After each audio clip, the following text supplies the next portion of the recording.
ಈಡೇರಿಕೆಗೆ ಒತ್ತಾಯಿಸಿ ಸಾರಿಗೆ ನೌಕರರ ಬಸ್ ಮುಷ್ಕರ ರಾಜ್ಯಾದ್ಯಂತ ಭಾಗಶಃ ಯಶಸ್ವಿಯಾಗಿದೆ. ಹೈಕೋರ್ಟ್ನ ಆದೇಶದ ಹಿನ್ನೆಲೆಯಲ್ಲಿ ಬಸ್ ಮುಷ್ಕರ ನಡೆಯುತ್ತೋ ಇಲ್ವೋ ಎಂಬ ಕುತೂಹಲ ಇತ್ತು. ಆದರೆ ಬಿಎಂಟಿಸಿ ಬಸ್ಗಳು ಬಹುಪಾಲು ಸಂಚಾರ ನಡೆಸಿವೆ.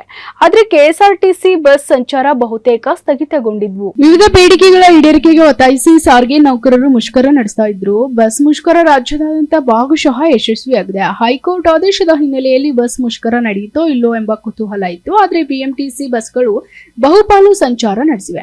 ಆದರೆ ಕೆಎಸ್ಆರ್ಟಿಸಿ ಬಸ್ ಸಂಚಾರದ ಬಹುತೇಕ ಸ್ಥಗಿತಗೊಂಡಿವೆ. ಇದರಿಂದ ಜನಸಾಮಾನ್ಯರು ಪರದಾಟ ನಡೆಸುತ್ತಾ ಇದ್ದಾರೆ. ಈ ನಡುವೆ ರಾಜ್ಯ ಹೈಕೋರ್ಟ್ ಮುಷ್ಕರ ನಡೆಸದಂತೆ ಆದೇಶ ನೀಡಿದರೂ ಕೂಡ ಸಾರಿಗೆ ನೌಕರರು ಮುಷ್ಕರ ನಡೆಸಿರುವುದು ಎಷ್ಟರ ಮಟ್ಟಿಗೆ ಸರಿ ಎಂಬ ಪ್ರಶ್ನೆಗಳು ಉದ್ಭವಿಸಿವೆ.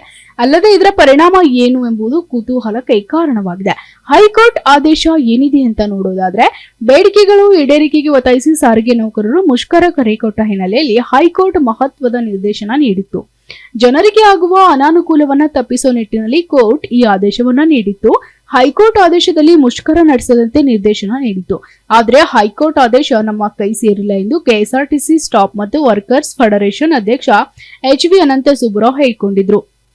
ರಾತ್ರಿ 7:45ಕ್ಕೆ ಆದೇಶದ ಪ್ರತಿ ಕೈಗೆ ಸಿಕ್ಕರೂ ಕೂಡ ಯಾವುದೇ ನಿರ್ಧಾರ ಕೈಗೊಂಡಿರಲಿಲ್ಲ. ಸಂಘಟನೆಗಳ ಮುಖಂಡರ ಜೊತೆ ಚರ್ಚೆ ನಡೆಸಿ ಮುಷ್ಕರದ ಬಗ್ಗೆ ತೀರ್ಮಾನ ಕೈಗೊಳ್ಳುತ್ತೇವೆ ಎಂದು ಅನಂತ ಸುಬ್ಬರಾವ್ ಹೇಳಿದ್ರು. ಹೇಗಿದ್ರೂ ಕೂಡ ಮಂಗಳವಾರ ಮುಷ್ಕರ ನಡೀತಾ ಇದೆ. ಕೋರ್ಟ್ ಆದೇಶದ ಪಾಲನೆ ಮನವಿ. ಈ ನಡುವೆ ಬಿಎಂಟಿಸಿ ತನ್ನ ನೌಕರರಿಗೆ ಕೋರ್ಟ್ ಆದೇಶವನ್ನ ಪಾಲನೆ ಮಾಡುವಂತೆ ಮನವಿ ಮಾಡಿತ್ತು. ಉಚ್ಚ ನ್ಯಾಯಾಲಯವು ಕಾರ್ಮಿಕ ಸಂಘಟನೆಗಳು ಕರೆ ನೀಡಿರೋ ಮುಷ್ಕರಕ್ಕೆ ತಡೆಯಾಜ್ಞೆ ನೀಡಿರೋದ್ರಿಂದ ನ್ಯಾಯಾಲಯದ ಆದೇಶವನ್ನ ಗೌರವಿಸಬೇಕು ಎಂದು ಮನವಿ ಮಾಡಿತ್ತು. ಈಗಾಗಲೇ ಮುಖ್ಯಮಂತ್ರಿಗಳ ಸಹ ಸಕಾರಾತ್ಮಕವಾಗಿ ಸ್ಪಂದಿಸಿರೋದ್ರಿಂದ ಸಾರ್ವಜನಿಕರ ಅಗತ್ಯ ಸೇವಾ ಸಂಸ್ಥೆಯಾಗಿರೋ ಸಾರಿಗೆ ಸಂಸ್ಥೆಯ ನೌಕರರು ನಾಳಿನ ಮುಷ್ಕರದಲ್ಲಿ ಪಾಲ್ಗೊಳ್ಳಬಾರದೆಂದು ಸಂಸ್ಥೆಯ ಸಮಸ್ತ ನೌಕರರಲ್ಲಿ ಮನವಿ ಮಾಡಲಾಗಿದೆ ಎಂದಿತ್ತು. ಇನ್ನು ಕೆಲವು ಸಂದರ್ಭದಲ್ಲಿ ಜೈಲು ಶಿಕ್ಷೆ ಮತ್ತು ದಂಡ ಎರಡನ್ನ ವಿಧಿಸಬಹುದಾಗಿದೆ.